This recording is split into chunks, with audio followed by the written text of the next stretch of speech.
We have trains, Doomz, and even fairy tales. You guys smash the crap out of that subscribe button so you guys don't miss out more content. So I guess we're going on an adventure with a lot of different train variants today. And I do appreciate the fact that players are experimenting around with these. Especially we are playing the Train Blue Traveler. We've also got the Babel Decker in here, but it's really cool just to see the different combinations of, cards we can put together to actually make this work. Now, your extra deck is going to be pretty heavily aimed to making rank 5s and, of course, the trains themselves, which I think is kind of nice, that you do kind of get this combination effort to make this work out, and also, this being a great helper for the deck is really, really nice. But give it to the exceptional schedule to kind of give this deck some new life and actually just make sure that it functions the way it was intended, because we all love trains and we can actually play it finally. Alright, we got some Doomz here. Now, there's been so many different Doomz variants, it just depends on how crazy you want to go, and I do see that we are playing the Machine Zagredo in here as a one-of. I do feel like at certain points, Zagredo just kind of is one of those cards you just like, hey, we need to play this at maximum numbers. So this build has chosen to not go with that. I do see that we are playing the triple Dododo Warrior, and we are playing the one Anamata Kage in here. Both of these are going to be great for being little assisters for what this deck wants to do. We are also playing a single Crown in here, which I do think works out pretty nicely.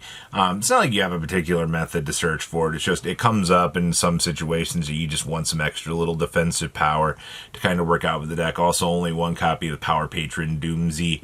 Alright, I see no problem with this. Every variation of this deck looks just fine for this. Ooh, we have our Fairy Tale / Magistus pile. Now, the way that this build is going to work is it's just going to be a lot of good stuff, spellcasters kind of interacting. Now, obviously, this deck does get access to Borreload Savage for its inboard piece, which is a little bit inconveniencing because I don't think the TCG will ever get to experience this build without actually having the boss monster part of this, because Zorawa being a tuner just allows you some stupid, inconsistent access to making some of these really absurdly good pieces. So they also have access to Jowgen, which is another broken piece.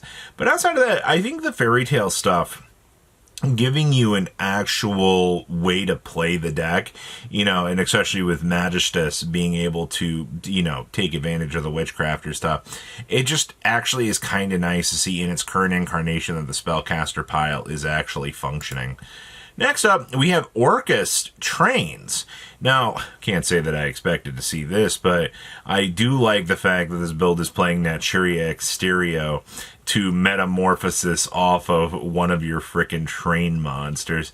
Imagine a world where you actually do open up like the metamorphosis and you go down like the anti, fun line, or like you set up your train stuff and your opponent's just forced to deal with the situation that you've put in front of them. I think that's quite hilarious, actually. But I mean, this is only a one-of dedicated slot. I don't think you can afford to dedicate additional slots to this, because then the deck just becomes too fat at that point. Just going with 1/1, and I mean, if the Metamorphosis shows up in a not so favorable scenario, there's not really much that I feel like you can do with it. You kind of just have to accept the fact that it's like, oh, hey, this is disappointing, but what can you do? Next up here, we have the Clown Crew. And, this deck still mesmerizes me at how frickin' stupid that it can be. Now, I will say, this list is not doing some of the more extreme things that you were able to do. Though, we do still have the Lubellion, we still have the Vanity's Ruler. These are still two of the big things to get access to, but also Fridalius is able to drop down the Herald, which is then able to get you into Flare. And I mean, Flare is probably one of the more important cards to the strategy. If you don't actually have access to toggling into this, well, unfortunately, you're going to have a little bit of a consistency issue aiming for the end board, but your whole deck's job is just to be able to roll this out during the opponent's turn and then have them stare at it and go, oh boy, you know, I love not being able to play the game because you have strong Floodgate monster, tee-hee-hee. Next up here, we have more trains. I'm telling you guys, there was something to these variants this week, actually wanting to play this stuff. Now, once again, I mean, you're still going with the K9 variant here. This build, instead of the other one, has bumped up the number of Noroi, which I think is fine, right? Noroi is probably one of the best normal, actually, it's your only normal summon you really care about in this deck. Like, your job is to deploy this up and then start going down K9 combo, get the knowledge of what's in your opponent's hand, and decide, you know, which part of the train end board do I need to go down, soften things up. Obviously, River Stormer is going to be another important piece for you to kind of work with and construct your board. But honestly, outside of that, I mean, still have Spell Canceller in the side deck. I'm sure so many players really love just losing to Spell Canceller trains at the end of it. But looks like a very fun take on things. And that's what we need to be seeing. We need to be seeing nice little meta challengers. Ooh, we have some Kristrons for you today. Now, I will say it is kind of nice to see Kristrons actually, you know, taking advantage of the super heavy stuff. I will say that it is a little bit surprising to see that, you know, this deck is getting the chance to do this, but also, you know, they have access to Hulky Fibrax Prism, which is a little bit of a game changer for what the deck itself wants to be able to do. I mean, being able to cheat out one of your little extra pieces, or, you know, be able to get the multi-tokens up for you to synchro with, is a pretty big help on the inboards. And also, I do see we have Georgius in here as well. So we've seen Georgius popping up quite a lot, he being the little cheat monster. But I mean, the fact that this stupid card is basically a walking, talking Floodgate in and itself does end up making it into a very, very strong monster at certain points. Next up here, we have the Synchro pile. Now, the Synchro deck has been evolving quite a lot.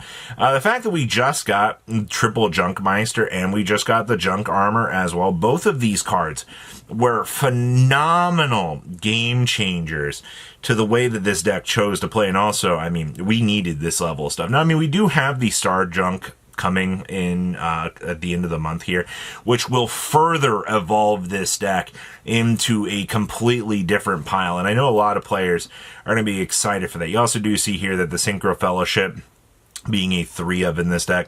You know, in terms of all the new support that you actually got for this, you didn't really add in anything too spicy. It's like you upgraded the deck on a consistent level with Fellowship, and that was basically what you needed to see. Or actually, I think that was probably the best upgrade that you could have gotten. So not too terrible.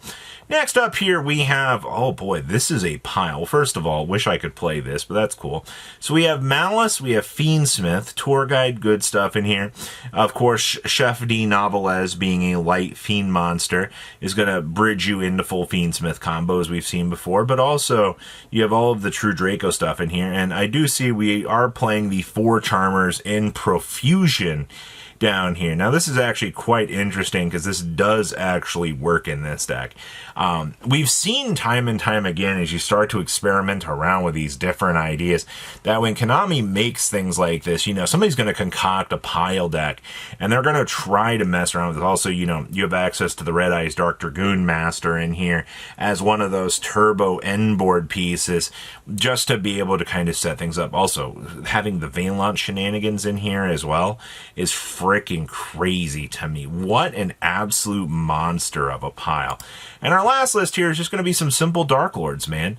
I do see, though, that we are playing the Triple Terminus Unleashed to get access into the Power Patron guy, because this card does give you some unfair access to things, which actually is kind of interesting. I don't know. I feel like having a Dark Fairy Searcher is incredibly useful for a deck like this, but that is all I have for you today for the world of testing out, you know, the world of post-Blazing Dominion. So please, leave a comment down below. Tell me what you guys think, and I will see your beautiful faces back here later in the day. You guys stay safe out there, all right? Patrons, thank you.